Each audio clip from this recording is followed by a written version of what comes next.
हरिपुर नामक गांव में मीनाक्षी अपनी दो छोटी बेटियों के साथ रहती थी। पिछले साल गांव में बाढ़ आ जाने की वजह से मीनाक्षी का पति मर गया था, जिसके बाद अब वो अपनी दोनों बच्चियों के साथ बहुत मुश्किल से घर का गुजारा किया करती थी। ऐसे ही एक दिन तीनों माँ बेटियां बहुत शांति से सो रही थी कि गांव में फिर से बाढ़ आ जाता है और सभी लोग अपना जरूरी सामान उठाकर गांव से भागने लगते हैं। मीनाक्षी भी अपनी दोनों बच्चियों को लिए कुछ जरूरी सामान उठाए पास के गांव में चली जाती है। और जैसे ही वो उस गांव में कदम रखती है तो वहां का मुखिया उसे आकर रोक देता है। अरे मीनाक्षी, तुम यहाँ यहाँ क्या कर रही हो? अरे किसने घुसने दिया इस औरत को हमारे गांव में? मुखिया जी, हमारे गांव में बाढ़ आ गया है। सब लोग गांव छोड़कर जा रहे हैं। मैं भी आपके गांव में आ गई हूँ। बस कुछ दिन के लिए मुझे रहने की मोहलत दे दीजिए, मैं वापस चली जाऊंगी।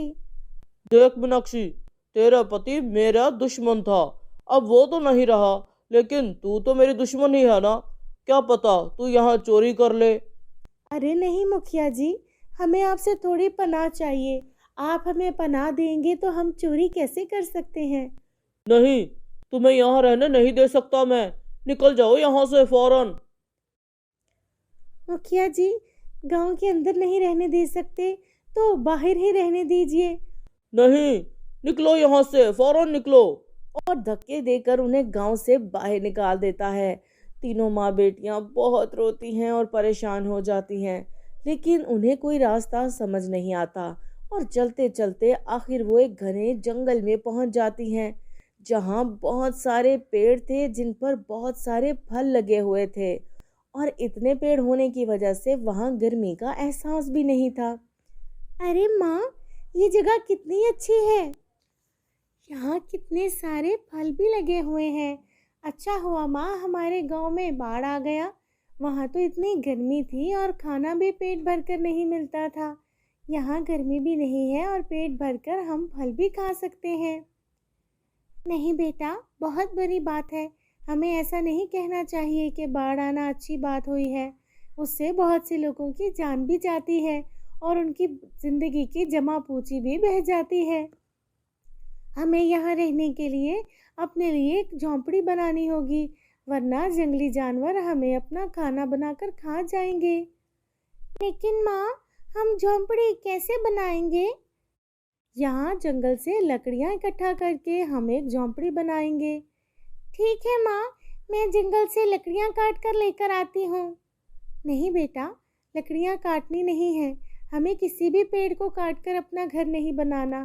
पेड़ में भी जान होती है। हम यहाँ से इधर उधर से टूटी हुई लकड़ियाँ उठाएंगे। और तीनों माँ बेटियां इधर उधर घूम फिर के टूटी हुई लकड़ियां इकट्ठा करना शुरू कर देती हैं। और कुछ देर के बाद काफ़ी ज़्यादा लकड़ियां इकट्ठी कर लेती हैं। और उनकी छोटी बेटी एक छोटे से पपी के साथ खेलती रहती है और भागते भागते आगे जंगल में चली जाती है। उसकी माँ उसे आवाज़ें देती रहती है। अरे छोटी, आगे मत जाओ, आगे तुम खो जाओगी। लेकिन छोटी कोई भी बात नहीं सुनती और उसे सांप काट लेता है। फिर वो चीखने चिल्लाने लगती है, माँ, माँ। और माँ और उसकी बड़ी बहन दौड़ते हुए आते हैं और देखते हैं तब तक छोटी बेहोश हो चुकी थी। हे भगवान, मैं क्या करूं? मैंने तुम्हारा क्या बिगाड़ा है?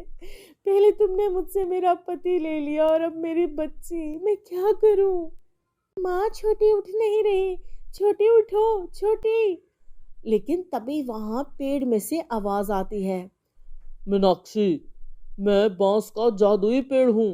अभी तुम अपनी बच्ची को जो पेड़ के बारे में बोल रही थी, मुझे तुम्हारी बातें बहुत पसंद आई हैं। मैं तुम्हारी मदद करूँगा।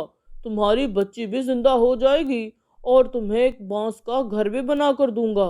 साथ ही साथ तुम दूसरे गरीब और ज़रूरतमंद लोगों की मदद भी कर सकोगी। हे भगवान, ये मैं क्या देख रही हूँ? मैं कोई सपना तो नहीं देख रही।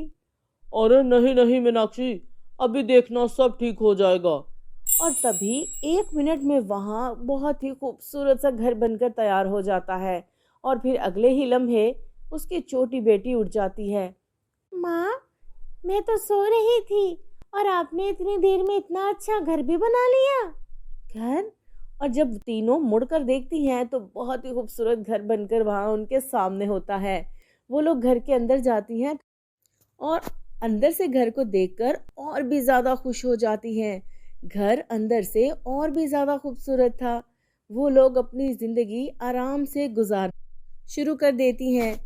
तभी कुछ दिनों के बाद मुखिया जी के गांव में बाढ़ आ जाता है और मुखिया जी अपना थोड़ा सा ज़रूरी सामान उठाए जंगल की ओर भागते हैं और वहां उन्हें वो झोंपड़ी नजर आती है और तभी झोंपड़ी की मालकिन भी। अरे मीनाक्षी, ये तुम्हारा घर है। मीनाक्षी, मुझे माफ कर दो। हमारे गांव में बाढ़ आ गया है और मेरे पास रहने को जगह नहीं है। प्लीज मुझे अपने घर में रहने की जगह दे दो। और मीनाक्षी उसे अपने घर में रहने की इजाज़त दे देती है। जैसे ही मुखिया घर के अंदर जाने लगता है तो घर उसे जोरदार धक्का देकर दूर फेंक देता है और तभी वहां जंगल में भी बाढ़ आ जाता है और मुखिया और उसकी पत्नी बाढ़ में बह जाते हैं। लेकिन मीनाक्षी की झोंपड़ी बाढ़ में नहीं बहती, उसे कुछ नहीं होता और वो पानी के ऊपर तैरने लगती है। बाढ़ चला जाने के बाद उनकी झोंपड़ी वापस अपनी जगह पर आ जाती है और वो हंसी खुशी तीनों माँ बेटी घर में रहने लगती हैं। तो मेरे प्यारे दोस्तों, कैसी लगी आपको हमारी आज की ये कहानी और आपने इस कहानी से क्या सबक सीखा, हमें ज़रूर बताइएगा। और कहानी पसंद आई हो तो इसे लाइक करें और चैनल को सब्सक्राइब करें।